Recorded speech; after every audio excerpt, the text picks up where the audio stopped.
একজন মেজর জিয়া, আমরা তার কাছ থেকে দেশপ্রেম শিখতাম, প্রফেশনালিজম শিখতাম। সেই অফিসার জঙ্গি কার্যক্রমে ঢুকবে, এটা তো বললে পাগলও বিশ্বাস করবেন না। আর এর ভেতরে ধরেন ইন্ডিয়ার এগেনস্টে ম্যাচ হইলে পরে ফাড়াই ফেলতাম চিল্লায়। বুঝি নাই তখন যে পিছনে পিছনে পর্দা অনেক বদলাই গেছে। 2018 সালে এসে আমাকে অলিখিতভাবে, মৌখিকভাবে আমাকে ডেকে নিয়ে আমার সিনিয়ররা বললো, দেখো তুমি বুদ্ধিমান একটা মানুষ, লেখালেখি করো, প্রচুর পরিশ্রম করো, কিন্তু তুমি আর্মি ছেড়ে দাও, ছেড়ে দিয়ে দেশের বাইরে চলে যাও। আমি এই যে যেমন আয়নাঘর ব্যাপারটা, হাসান নাসির স্যার, হাসিন স্যার, ওনারা মিলে যখন গিয়ে ওই আয়নাঘরের দরজা ধরে দাঁড়ায় ছিল, তারপরে যখন ওখান থেকে আজমি স্যারকে অন্যদেরকে বের করে আনছে, তার আগ পর্যন্ত আমি জানতামই না যে এই বিল্ডিংটা হচ্ছে আয়নাঘর। 5ই আগস্টের আগে কোথায় ছিলেন? 5ই আগস্টের আগে আমি ধরেন 2019 সালের সেপ্টেম্বর মাসে বাংলাদেশ সেনাবাহিনী থেকে চলে আসি। আচ্ছা, মানে ওটা না বললে 5ই আগস্টের ব্যাপারটা বুঝবে না। তো আমি যখন বাংলাদেশ সেনাবাহিনী থেকে চলে আসি, তার আগে সেনাবাহিনীতে থাকা অবস্থায় বিভিন্নভাবে আমাকে একটা মেসেজ দেওয়া হয়েছে। এটা কি সেনাবাহিনী থেকে ছাড়ার আগে?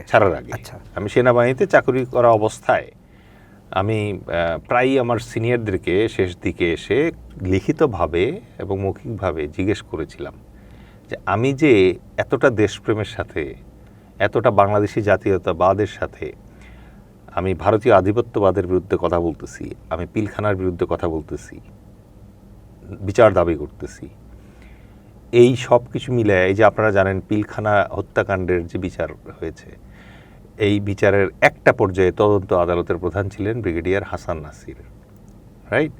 আমি ব্রিগেডিয়ার হাসান নাসির স্যারের স্টাফ ক্যাপ্টেন ছিলাম তখন, এবং তখন পিলখানার বিরুদ্ধে কথা বলার কারণে আপনারা জানেন ভয়াবহ সব ঘটনা ঘটেছে।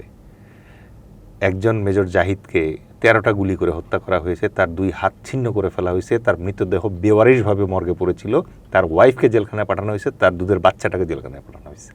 একজন মেজর জিয়া তাকে মেজর জাহিদের মতোই শেষ করে ফেলতো, কিন্তু সৌভাগ্যক্রমে উনি সুকৌশলে পালায় যেতে বাধ্য হয়েছেন। আজ পর্যন্ত দেশে ফিরতে পারতেছেন না। ফেসবুকে আমরা সবাই জানি উনি আছেন, বেঁচে জীবিত আছেন, কিন্তু তার বিরুদ্ধে 4টা মৃত্যুদণ্ড ঝুলতেছে। এগুলা সুরা হয় না এখনো। কিন্তু মেজর জিয়ার ব্যাপারে অনেকেই মিডিয়ার যে গণমাধ্যমে অনেকেই বলে থাকে যে সে একটা জঙ্গি তৎপরতার মধ্যে জড়িয়ে যেতে পারে বলে একটা ধারণা করা হয়েছিল, বাট এটা সুনির্দিষ্ট কোনো তথ্য উপাত্ত প্রমাণ কারো কাছেই নাই।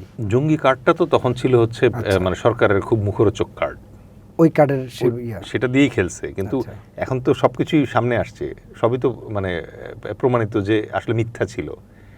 মানে মেজর জিয়াকে তো আমি কাছ থেকে চিনি, আমরা প্রায় পিঠাপিঠি। মানে আপনি কি একই বেচেন না, উনি 41 আমি 45, বাট আমরা তো কাছাকাছি চিনি। উনি ওনার কোর্সে সোর্ড ওভার ছিলেন, ঠিক আছে, ভেরি ব্রাইট অফিসার। এবং আমরা যখন কম্পিউটার ধরাও শিখি নাই, তখন উনি কম্পিউটারের উপর উচ্চতর কোর্স করতেছিলেন, ঠিক আছে। প্রচণ্ড মেধাবী একজন অফিসার এবং দেশপ্রেমী একজন অফিসার। আমরা তার কাছ থেকে দেশপ্রেম শিখতাম, প্রফেশনালিজম শিখতাম।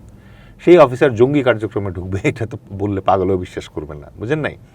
আর আরেকটা হচ্ছে বাংলাদেশ সেনাবাহিনী ওই অবস্থায় নাই যে একজন ক্যাপ্টেন অথবা মেজর মানে কিছু একটা করে উল্টায় ফেলবে। এখন তো সব প্রমাণিত। মানে আপনি কয়জনের আর্তনাদ শুনবেন? আমি এরকম অফিসারের নাম জানি। আচ্ছা। এবং সে আমার কাছে আসছিল তার প্রবলেমটা নিয়ে এই 24-এর পরে। তার চাকরি চলে গেছে। কেন? তার রুমে নাকি একজন মেয়ে আসছিল, এটার ছবি ভিডিও উপস্থাপন করে তাকে চাকরি থেকে বের করে দেওয়া হয়েছে। আচ্ছা। মেসের রুমে, সে যেহেতু ব্যাচেলার। ভালো হয়েছে না তাহলে?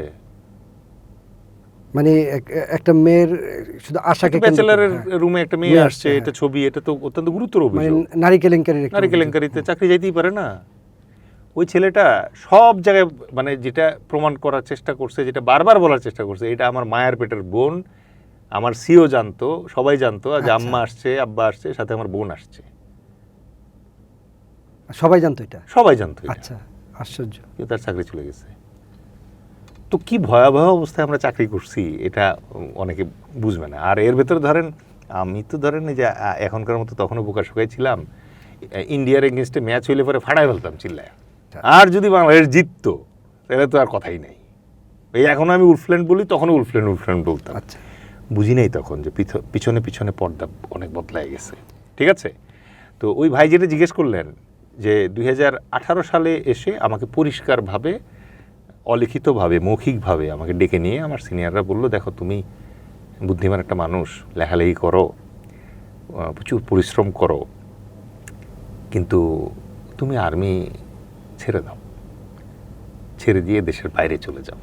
একবার ফ্রেন্ডলি, একদম ফ্রেন্ডলি। আচ্ছা, কারণ আমি তো আসলে মানে দেশের বিরুদ্ধে, সিনিয়রের বিরুদ্ধে, আর্মির বিরুদ্ধে কখনো কিছু করি নাই। ওই মহব্বতটুকু তো আছে তাদের চোখে, ওইটুকু লজ্জা আছে।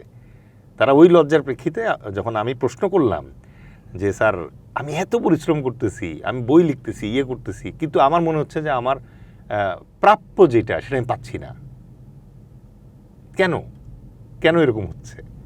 তখন আমাকে আমাকে এই মেসেজটা দেওয়া হলো। তো তখন আমি আমার সিদ্ধান্ত নিলাম এবং প্রাণপ্রিয় সেনাবাহিনীকে মনে করেন যে বিদায় জানাতে বাধ্য হলাম। এবং এটা কিন্তু আর্মির রেজিগনেশন সিস্টেম কিন্তু এরকম না যে আপনি একটা চিঠি লিখে দিয়ে হাঁটা দিলেন, তা না।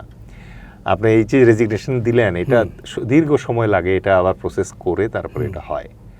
একটা সাধারণ মানুষ যখন অবসরে আসে তখন তার এই স্বাভাবিক অবসরের ক্ষেত্রেও ইউনিফর্মটা খুলতে গেলে মনে হয় যে চামড়া থেকে তুলে নিতেছে। স্বাভাবিক অবসরে আসলেও, কারণ মানুষ এতটা মগ্ন হয়ে যায় সৈনিক সুলভ ব্যাপারটাতে, ঠিক আছে?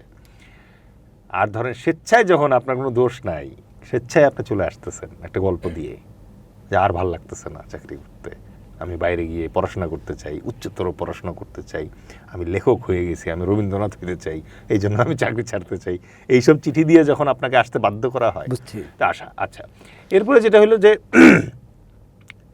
অনেকেই আমাকে জিজ্ঞেস করে এই জায়গায় ভাইয়ের মতো যে আপনি চাকরিটা ছাড়ছেন, আপনি নিশ্চয়ই অনেক কিছু জানতেন। না রে ভাই, আমি এই যে যেমন আয়নাঘর ব্যাপারটা, এইটা ধরেন এই আমাদের ব্রিগেডিয়ার হাসান নাসির স্যার আর হচ্ছে কর্নেল স্যার হাসিন স্যার, ওনারা মিলে যখন গিয়ে ওই আয়নাঘরের দরজা ধরে দাঁড়ায় ছিল, তারপরে যখন ওখান থেকে আজমি স্যারকে অন্যদেরকে বের করে আনছে, তার আগ পর্যন্ত আমি জানতামই না যে এই বিল্ডিংটা হচ্ছে আয়নাঘর, অথচ আমি এটা সামনে দিয়ে কিন্তু যাওয়া আসা করি। আচ্ছা, ঠিক আছে? আমি কখনো র্যাবে চাকরি করি নাই, আমি কখনো ডিজিএফআই চাকরি করি নাই, আমি কখনো বিজিবিতে চাকরি করি নাই। আমি এতই খারাপ অফিসার ছিলাম যে শুধুমাত্র আর্মিতেই আমার থাকতে হবে। টোটাল টাইমটা আর্মিতেই ছিলাম, কারণ অন্য জায়গায় নিয়ে বোধহয় আমার ইউজ করা যাবে না, ঠিক আছে? এইটুক হয়তো ওই তেনারা বুঝে ফেলছিলেন।